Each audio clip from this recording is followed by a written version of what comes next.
So, good morning, good afternoon, or good evening to all everywhere. You're listening to Divergent Resilience podcast where truth meets healing and your differences become your power. I'm T. Marie and I'm your host. And today we are going to be talking about the weight we don't talk about, but we carry every day. Like most of us feel this and we really just keep it to ourselves, but that feeling when you feel like really, really tired, but sleep can't fix it, or you're really exhausted from the kids, from work, from just life in itself. Um, but but you're not. There's like I'm tired, but I'm tired of the kids, but I'm not. I'm tired of work, but I'm not. I'm tired of life in itself, right? I mean that deep, lingering kind, that emotional heaviness that we carry, and usually we carry it quietly, that private burdens we carry, those emotional exhaustions, that numbing that we have, even trying to numb ourselves to kind of fit the space and what we're dealing with, that heaviness behind the smile, that heaviness of I'm wearing the mask, but it's not exactly what I'm feeling. So that's what we're going to be talking about today in today's episode of Divergent Resilience, because we all have that weight and we all try to get through it. And especially since 9/11 has happened, that changed us. But with the pandemic, that even swirled us down even more into a funk. In fact, some of us are still trying to bounce back from that space of really trying to understand what just happened to us, right? We changed immensely. So we're going to get into all of that. So I have lots of notes, so bear with me. I'm going to get into that. You're listening to this podcast or you're watching me on YouTube. I appreciate you. And you could have been doing anything. And I am glad that you're here. I'm glad that you're here because we are suffering as a people. And I am watching it as a therapist. I am watching the need for people to heal. And as someone who makes their own home and body products with the goal in making sure people are getting grounded and that they are living calm, grounded lives, it's important for me to go ahead and share this information. So let's get going. Okay, so again, I've got lots of notes, like I said, and I'm going to read through them and talk about them. So, this is really near and dear to my heart, so I'm sure I'm going to go off in some kind of tangent. But however, somewhere along the way, we learned to function without grieving. Like we're just so going.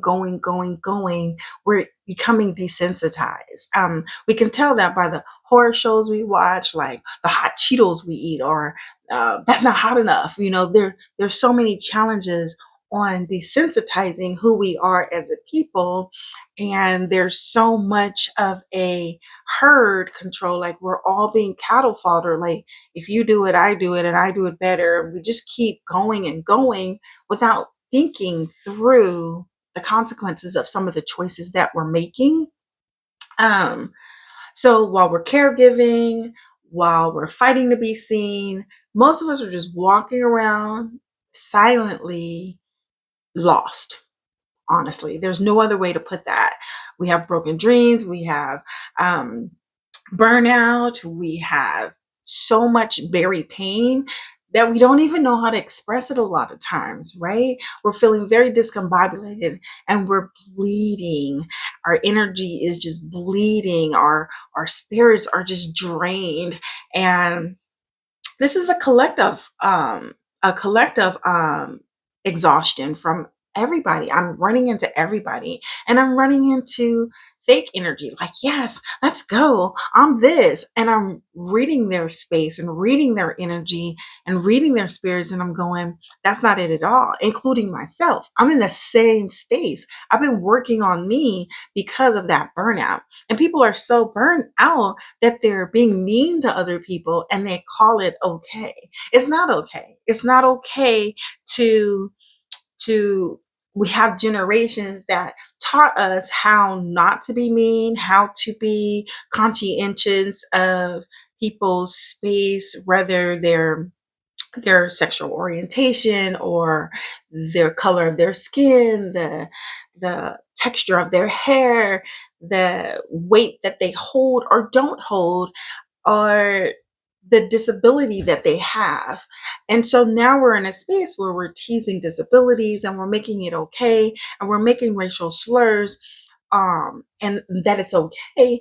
And we came to a place where we were coming together, because I remember 9/11, where afterwards it didn't matter what color, creed, religion you were. There were some kind of um, biases, and trust me on this one, especially if you were Middle Eastern. It was hard for people, it was hard for Americans to trust Middle Easterns, especially if you were Muslim, because they just assumed everybody. In fact, if you were Sikhs, they're called Sikhs. If you were part of the Sikh um, culture, the religion, the turbans that they wore, people associated them with Muslims and would have some of that. So I'm not saying it was all gone, but I am saying it was in a space where we respected each other, we loved each other. And now we're in a space where we're learning that hating each other is okay. That we're learning that our differences make us different, as opposed to our differences making us great. So this is a collective space where we can talk about those differences and talk about those spaces. So, what I'm describing isn't laziness, it isn't weakness, it isn't like, I don't know how to describe that, but it's the aftermath of carrying so much, so long through it all. Like, the point of being resilient is to know that we have overcome things, right? We have gained strength in what have already gone through. But we've gone through a lot, um, all over the world. I can speak for American people. We've gone through a lot. Um, yeah, we've lost a lot of people, um, people we know, people we don't know. And so we have this collectiveness of overwhelm, overwhelm, like so much. I mean, this is the first time in history where you can call a state agency or a county agency and they're hybriding from home, because since the pandemic happened, there's this new space. But not only did it give us these great new spaces, like, oh, I can work from home, I can hybrid, I can do all these great things, but it also gave people such overwhelming pressure that they're nasty. People are hired to help individuals, but they don't even know why they're hired. They think they're hired to control situations, and the situations aren't what they think. The situations are that people are needing resources, people are needing support, people are needing a caring ear, a caring person on the other side to help them through. People are needing clarity.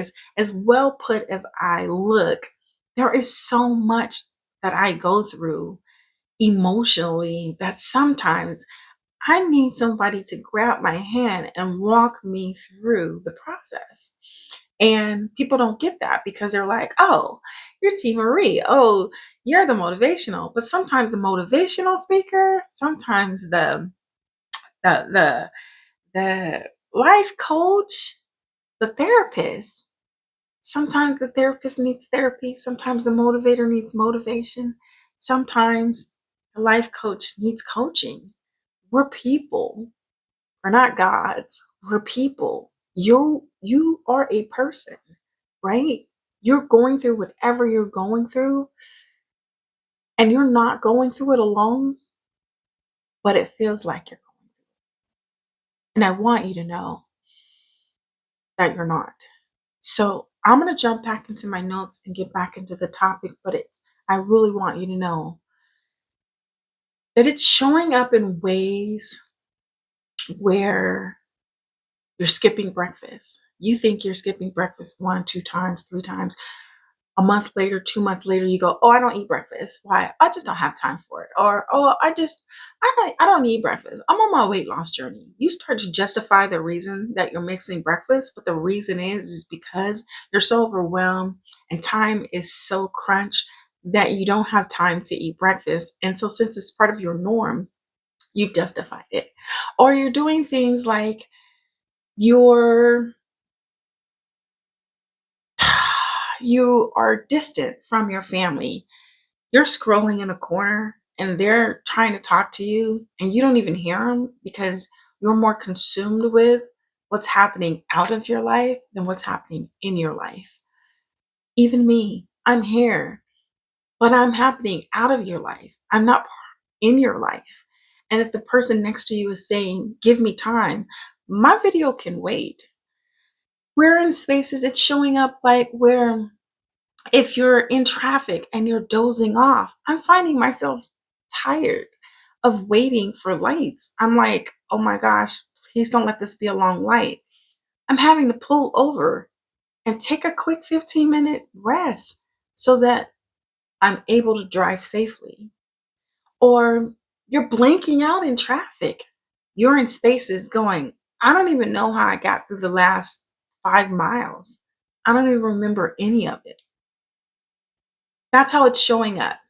It shows up in what we eat or what we don't eat. It shows up in our having gut issues, right? Irritable bowel syndromes, fibromyalgia. It shows up when we avoid touch or don't want to be touched or just numbing out. It shows up when if you are smoking recreational or medicinal marijuana, now you're doing it more.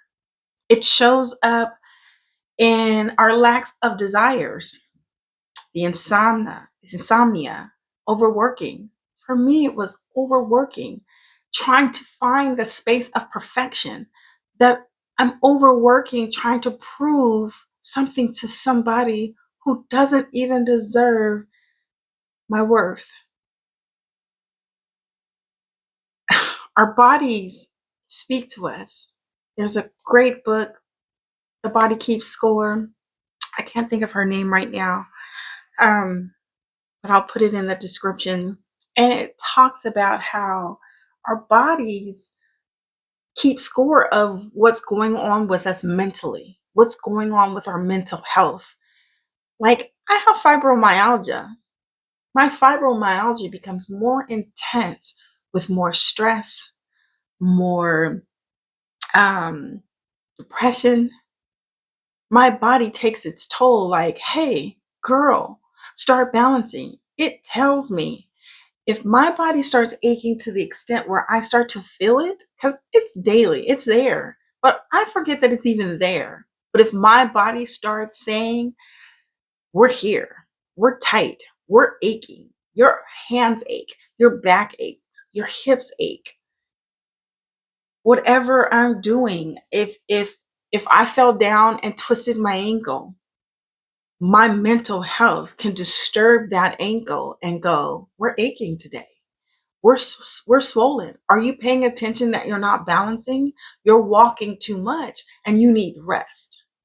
Our bodies talk to us. Now, in the real world, we can't always accommodate everything because work has demands, right? School has demands. Life has demands. But we have to learn how to balance those demands. So imagine we never take time for ourselves, or if we do, it's so minute, or it's been so long. Like, "Oh, last I went for a massage. When? 5 months ago." I'm somebody who likes massages twice a month. I have fibromyalgia and have learned that the massage, the pain that comes with it, is something that I'm needing. So I balance it out very well. I have a good masseuse and I balance it out very, very well. But I got to the point where it was like, wait, I haven't had a massage in 6 months. I haven't had a massage in 9 months, which means that if I'm not having those massages, my body is now starting to ache more. That when I go back for the massage, my body is going, oh, this don't feel good. And now I have to adjust, and that's the word I'm looking for. I have to make my body ready for the pain that it's going to endure and get it acclimated to feeling the pain and knowing that this is going to balance out in the end.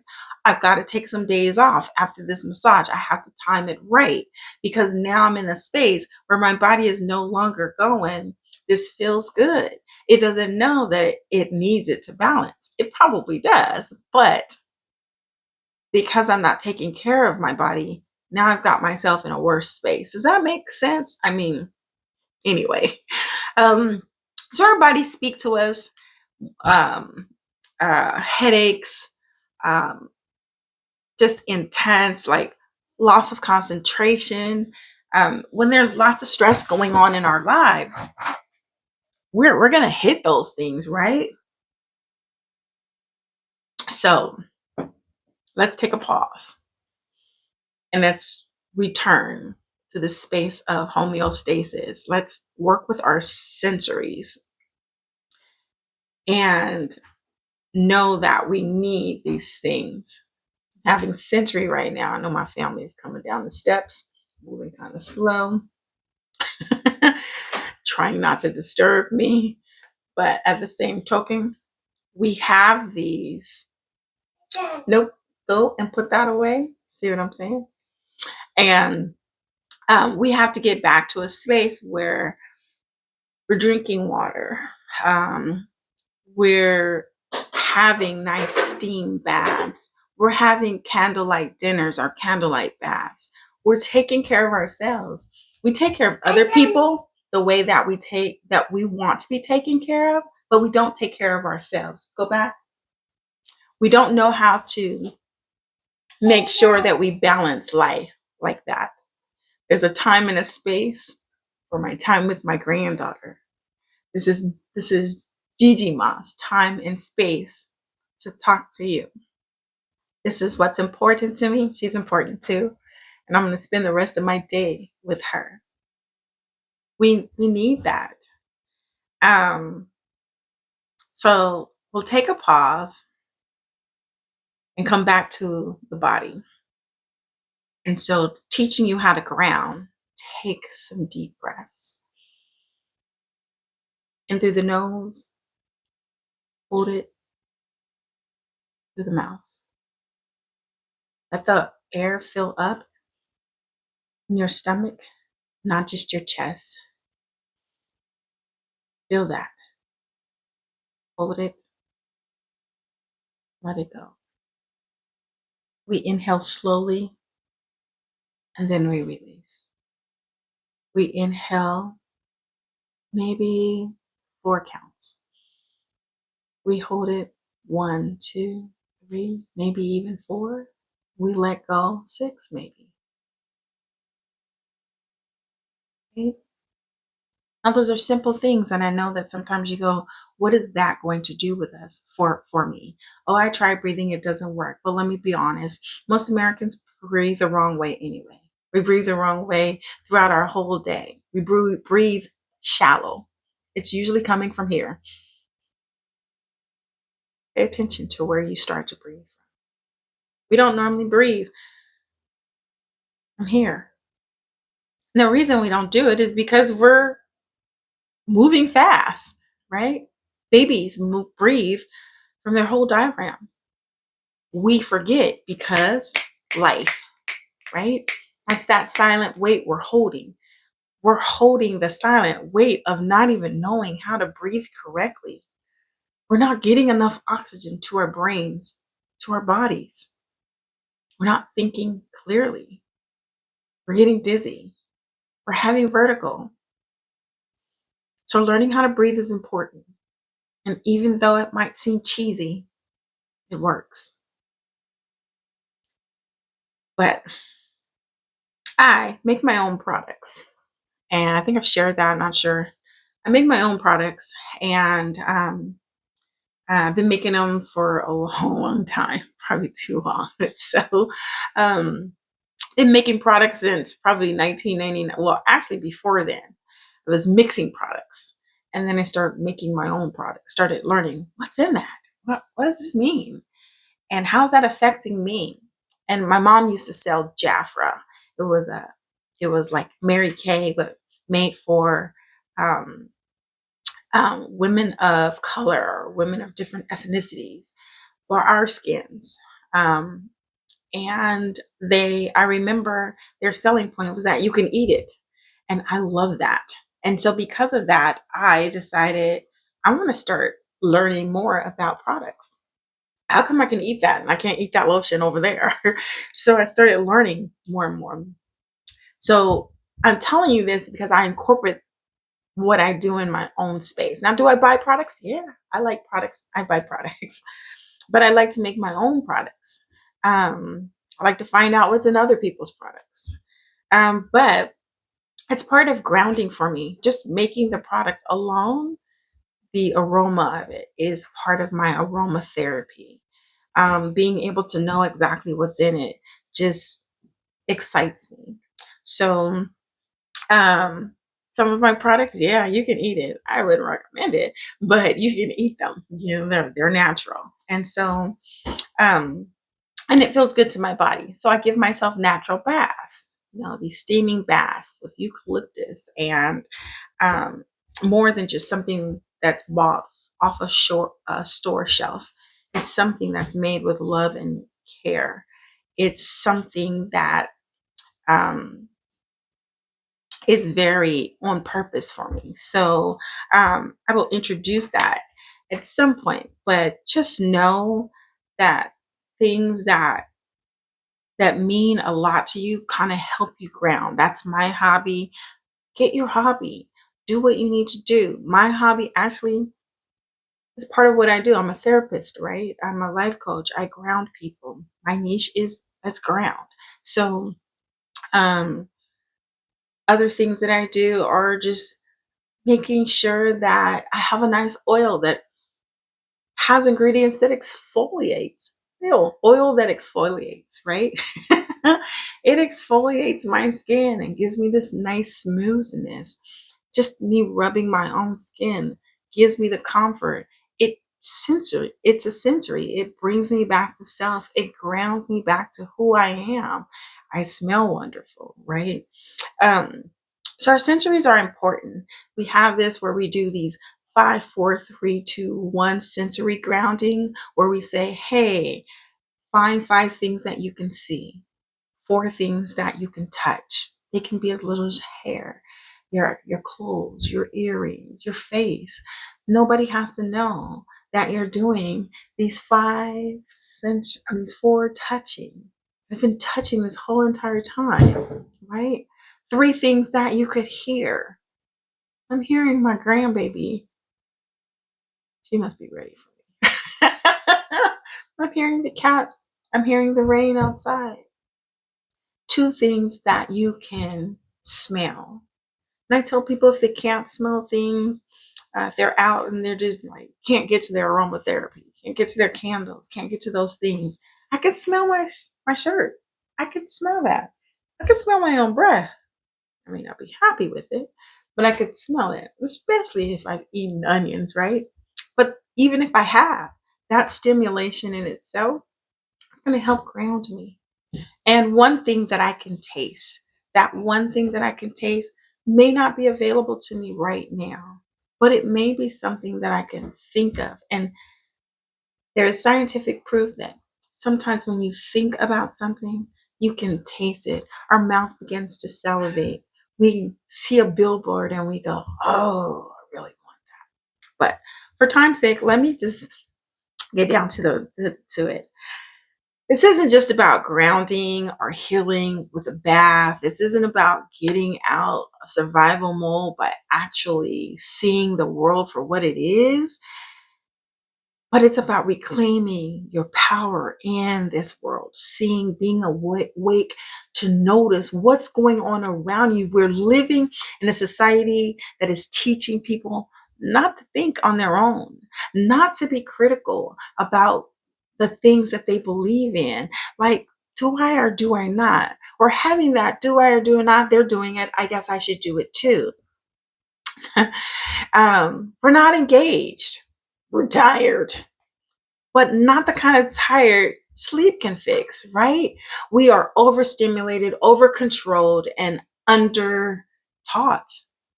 Our kids have just been told to just go through when it happened. So when the pandemic happened, right? And so we didn't know how to accept that, and now we're accepting that. And we're doing it ourselves. I remember when kids were looking at cell phones and we would watch to see them step off curbs, or we would watch to see people fall into things because they weren't paying attention. And as older adults thought it was kind of like weird, like what's our world coming to? And now we're doing it. Divergent resilience is a movement back to your critical thinking. It's about looking at the systems around you and asking, why is this normal? It's about not accepting dysfunction, and because everyone else is doing it, we are adjusting to it. It's about standing up when people are mocked for their disability, are being disrespected, are the coworkers that are being belittled, blurring boundaries with children, are accepting fake news because it's convenient. We aren't okay. We are in a season of chaos masked as progress. We can't just light candles and hope that it all goes away. We need awakening. We need courage. We need a different kind of strength. One starts with the awareness and to end the actions that are happening. It's all about, no, I will not follow the masses off the cliffs. It's about asking real questions. Who taught me what I believe? Who profits from my exhaustion? And why am I trusting a system that has never shown me love and compassion? Divergent resilience is here to call that out, to help you feel again, to help you think again, and think and act again. And when I use my own creations like Solomon songs, when I'm using my products, it's not to sell you. Of course, if you want to buy it, DM me. I ain't dumb, but it's because I needed something who reminded me of what I was. That's how that started. That I'm royal, that I'm love, that I'm worthy. I'm worthy of such pureness that I don't need to numb to survive, that I'm worthy of taking off the mask, and I am working on this currently. This is about getting back to homeostasis, a spiritual, mental, emotional, and communal, communal, because we've been surviving for too long. This is Divergent Resilience. You are the legacy, and the world needs you awake. I wish you peace, love, and happiness. If you need any more tips, go ahead and send me a message. I'll be sure to get back with you. My name is T. Marie. I'm looking forward to spending more time with you.